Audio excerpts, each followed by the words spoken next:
Hola, ¿cómo están? Soy el doctor Mora, médico especialista en medicina física y rehabilitación, y hoy vamos a hablar acerca de un tema que es sumamente importante, completamente relevante para nuestro día a día en los programas de rehabilitación cardíaca. Así que vamos a iniciar este tema sin más por el momento para poder hablar de esto, como les dije, tema sumamente importante y relevante. Y es que vamos a hablar acerca del uso de alcohol y la salud cardiovascular, qué es lo que sabemos, qué es lo que podemos recomendar y qué es lo que definitivamente no debemos recomendar. Este día lo que trataremos es de analizar este tema que ha sido de amplia discusión, de muchísima discusión en los programas y en los servicios de cardiología preventivo durante los últimos años, las últimas décadas, incluso podríamos decir, y es que es cuál es esta relación que existe entre el consumo de alcohol y la salud cardiovascular.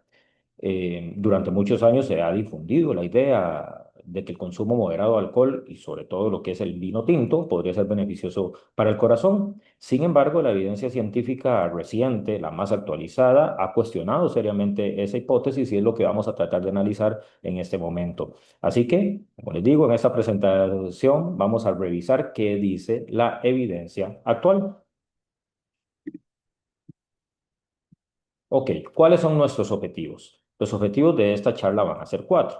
El primero va a ser revisar la evidencia científica más reciente sobre el consumo de alcohol y la enfermedad cardiovascular. El segundo va a ser analizar algunos mitos epidemiológicos que han influido en la percepción pública, en la percepción médica sobre el alcohol y el consumo de alcohol sobre todo. El tercer objetivo es entender los mecanismos fisiopatológicos o por lo menos a muy grandes rasgos mediante los cuales el alcohol afecta al sistema cardiovascular. Y por último, ya finalmente, vamos a discutir las implicaciones clínicas que tiene para nuestra práctica médica como médicos que estamos en los programas de rehabilitación cardíaca o aquellos que están accesando el video también para conocer un poquito acerca de este tema y puedan hablar ustedes con sus pacientes. Y es que nosotros podemos decir cuál es la importancia clínica que tiene del consumo de alcohol. Bueno, es que el alcohol es uno de los factores conductuales más prevalentes a nivel mundial. Podemos decir que millones de personas consumen alcohol regularmente y durante mucho tiempo se ha considerado socialmente aceptable y así lo vemos en el día a día. E incluso algunos han mencionado los beneficios o la salud o lo saludable que puede ser en pequeñas cantidades. Y ya es por esta razón que tenemos que nosotros como médicos entender su impacto real en la salud cardiovascular y esto es fundamental, sumamente importante de nuestra práctica clínica. ¿Cuál va a ser entonces nuestra pregunta central? Bueno, la pregunta central que va a guiar esta charla es muy sencilla, pero muy importante y es así es, ¿el alcohol realmente protege el corazón? ¿O será que estamos frente a un factor de riesgo cardiovascular subestimado, que lo estamos subestimando nosotros como médicos? Bueno, entonces para empezar a hablar de esto tenemos que primero hablar de definiciones para ver que estemos hablando en el mismo idioma todos. ¿Y a qué llamamos bebida estándar? Para que podamos entender los estudios científicos, primero entonces tenemos que definir qué se considera una bebida estándar. Podemos decir entonces que una bebida estándar contiene aproximadamente 14 gramos de alcohol puro.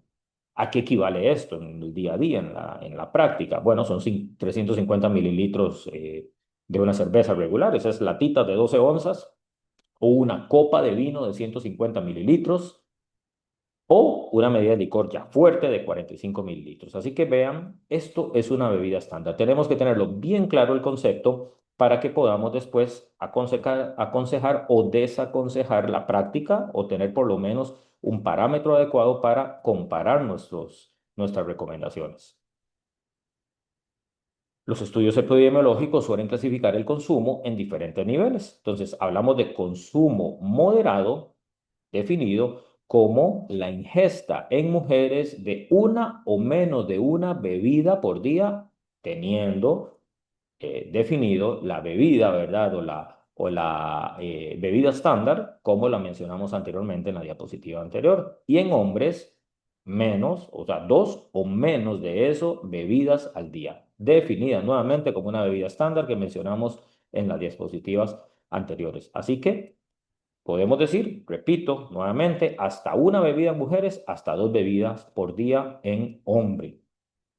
¿A qué llamamos consumo elevado entonces? Bueno, llamamos al consumo que se define como 3 o más bebidas al día. Y en este nivel de consumo, no tenemos duda, no es el objetivo primario de la charla, que es el secundario, cuestionar esta parte, sino que tenemos evidencia sólida, fuerte, en relación a que el riesgo cardiovascular aumenta en esta población. Es decir, personas que tienen un consumo elevado de alcohol tienen un riesgo cardiovascular elevado, aumentado, francamente demostrado.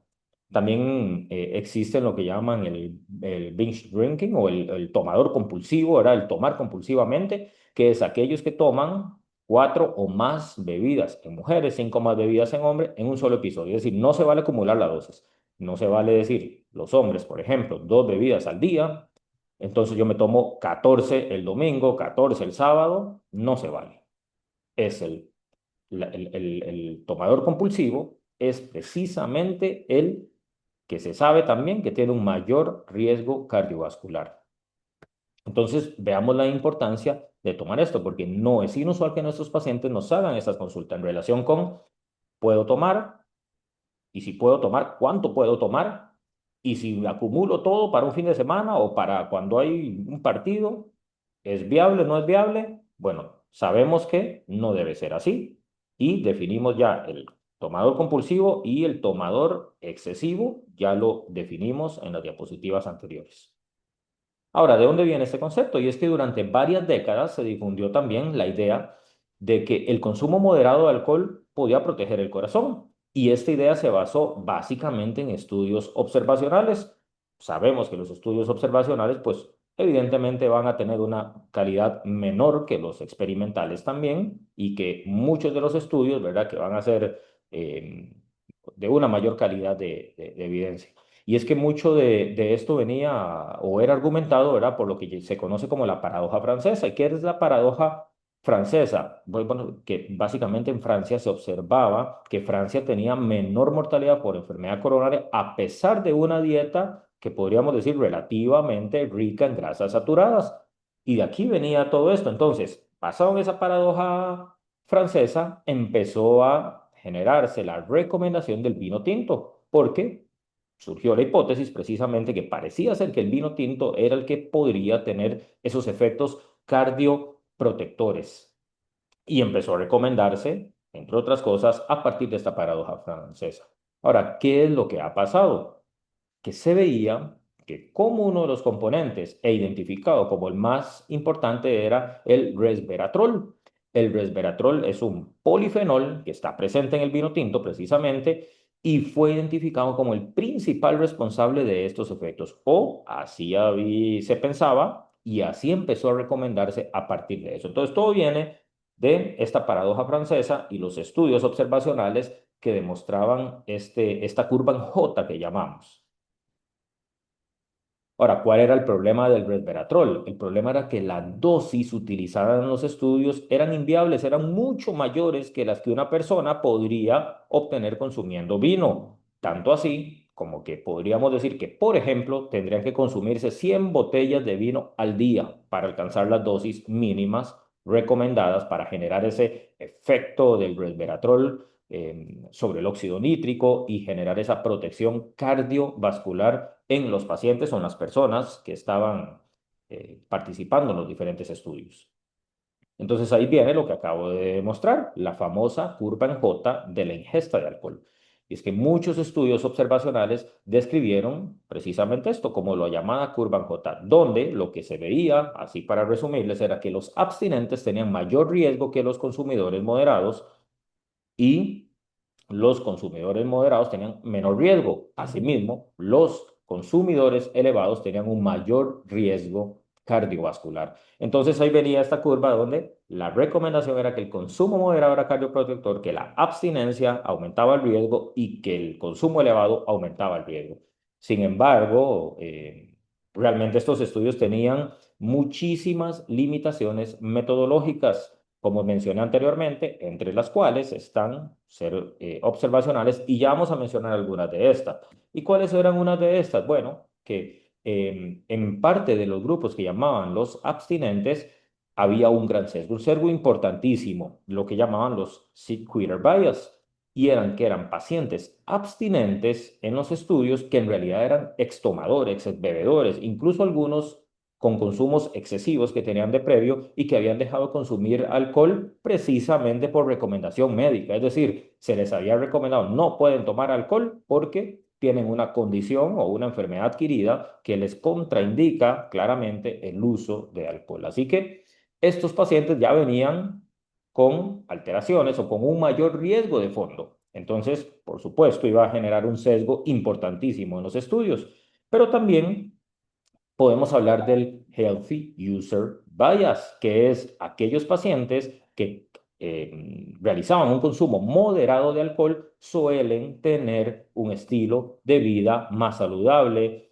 eran físicamente más activos, tenían dietas cardioprotectoras o cardiosaludables, socialmente estaban en un estrato social más alto que les facilitaba algunas o el acceso a programas de salud, a diferentes factores ambientales, protectores cardiovasculares. Entonces, todo esto influía también en un sesgo importante en los estudios.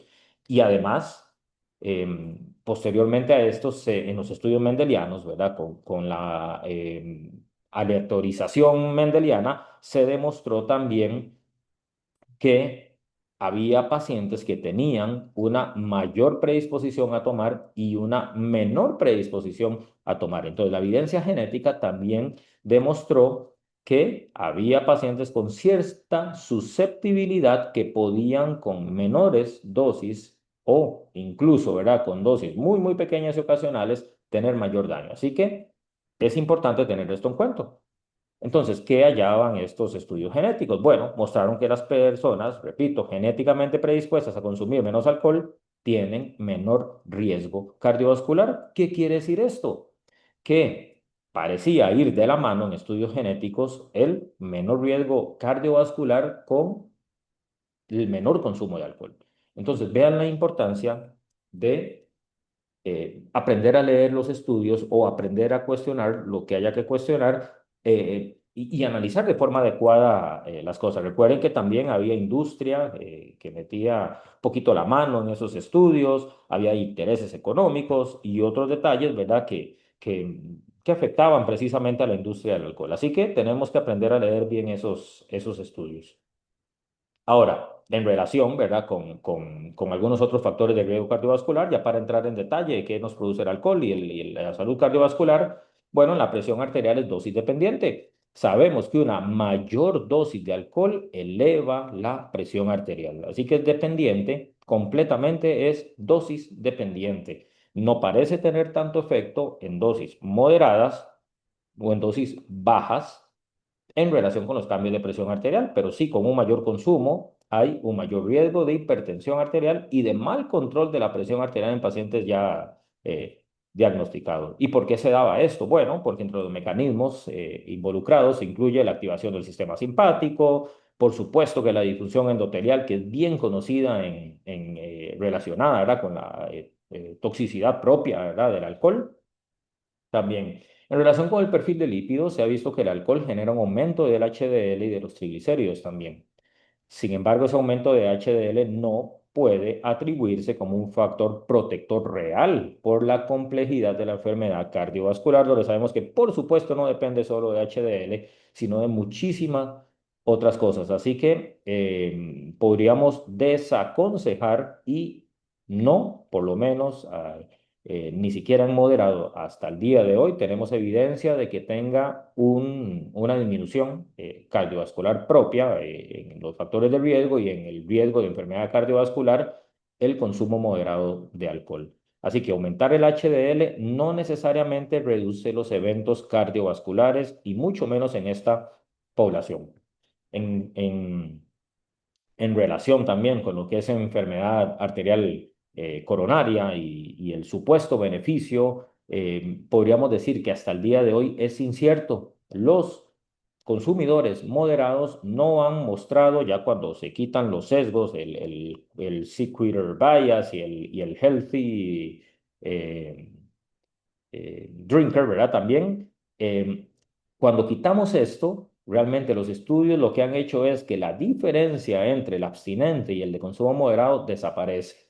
Así que al día de hoy tenemos un beneficio completo, absolutamente incierto. Así que nuestra propuesta como programas de rehabilitación cardíaca, y yo hablo de mi parte, ¿verdad? Y específicamente es desaconsejar el uso de alcohol o la ingesta de alcohol en nuestros pacientes. Eso es importante que lo tengamos claro. No debemos nosotros aconsejarlo como un factor cardioprotector. Eso lo tenemos que tener muy claro. Ahora, ¿qué sabemos también en lo que es cardiopatía pura? Bueno, la relación claramente que hay del consumo crónico elevado que puede llevarnos a cardiopatía, miocardiopatía dilatada, bien demostrado, bien conocido fisiopatológicamente, y es porque esto tiene un efecto de toxicidad miocárdica directa, aumentando el estrés oxidativo y generando toda la fisiopatología que ya hemos visto y hemos conocido también.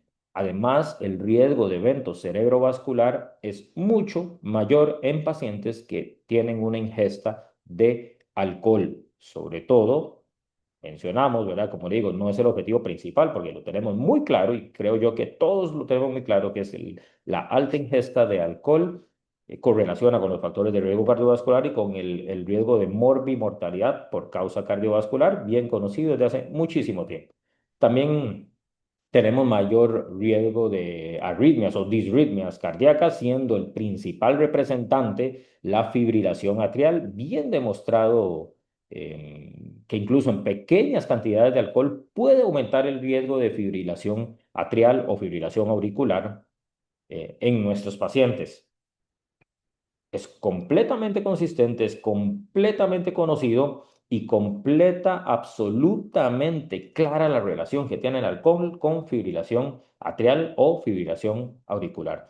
También tenemos lo que se llama el síndrome de los días festivos, ¿verdad? O el corazón de días festivos o el Holiday Heart Syndrome, donde se caracteriza o tiene como principales signos asociados, síntomas asociados, episodios de fibrilación atrial después del consumo agudo excesivo de alcohol, caracterizándose por fatiga, palpitaciones, mareos, disnea. Entonces, vean la importancia de desaconsejar el o la ingesta de alcohol en nuestros pacientes. Recordemos que la fibrilación atrial sigue representando una de las causas principales de disritmias o arritmias cardíacas y de enfermedad cerebrovascular por eventos cardioembólicos. Entonces, nosotros tenemos que ser muy prudentes en desaconsejar todo esto. Nuestro corazón o el corazón realmente puede, ante el alcohol, ¿verdad?, tener diferentes mecanismos que nos puede llevar a alteraciones. Entonces podemos ver un desbalance del sistema autónomo, cambios eléctricos en nuestro corazón, afectando los canales iónicos o generando una desregulación, generando disfunción autonómica, llevando a todo lo que llamamos como fibrilación atrial con cambios mecánicos temporales y podría sostenerse en el tiempo, convirtiéndose en una patología de fondo de nuestros pacientes y no solo ser un paroxismo eh, ahí. Entonces, tenemos que tenerlo muy claro, ¿verdad? Repito, podemos ver alteraciones de los canales iónicos, de la conducción atrial, activando, generando, ¿verdad? Y por supuesto, generando esa alteración sobre la vía autónoma, disminuyendo el periodo refractario, provocando alteraciones también en el segmento QT, alterando también el remodelado a nivel atrial, porque el consumo crónico puede generar dilatación en el atrio. Entonces, vean la importancia y retomamos y repetimos la importancia que tiene desaconsejar el consumo de alcohol en nuestros pacientes en los programas de rehabilitación cardíaca, por supuesto concluyendo con esa etapa de fibrosis atrial que va a hacer que se mantenga, ¿verdad?, la fibrilación atrial en en los pacientes, produciendo fenómenos inflamatorios, entre otros, ¿verdad? que podemos conocer claramente, estrés oxidativo, daño propio del cardiomiocito como tal. Así que nuestro mensaje es desaconsejarlo. Aquí resumido rápidamente, como digo, no va a entrar en mecanismos como tal, pero vamos a ver cómo las diferentes arritmias pueden aparecer con el uso del alcohol, el uso tanto moderado como el uso en exceso, sin duda, aumentando el tono vagal, relacionándose también con resistencia a la insulina, aumento de la presión arterial, disminuyendo el periodo refractario y generando, por supuesto, arritmias entre las más principales y las más importantes. em, la fibrilación atrial. Ahora, clínicamente, ¿cómo podemos evaluar esto? Bueno, debemos evaluarlo en todas las consultas nuevas de nuestros pacientes, el consumo de alcohol, cuánto consumo, cuánto en total realmente. Podamos ver cuántas bebidas estándar el paciente está consumiendo, a ver si es un consumo moderado, un consumo excesivo o si es un abstinente también. Entonces, es importante que lo evaluemos en la consulta nuestra, en la consulta nuevo cardiovascular de nuestros pacientes. La AJA no recomienda iniciar consumo de alcohol para prevenir enfermedad cardiovascular. La recomendación básica es, si el paciente no toma, no le recomiende tomar como un factor protector cardiovascular porque no hay evidencia al día de hoy que demuestre que así sea. Así que tenemos que tenerlo bien claro. Así que podemos decir, si un paciente no bebe, no inicie la ingesta de alcohol por salud cardiovascular. Definitivamente no está recomendado.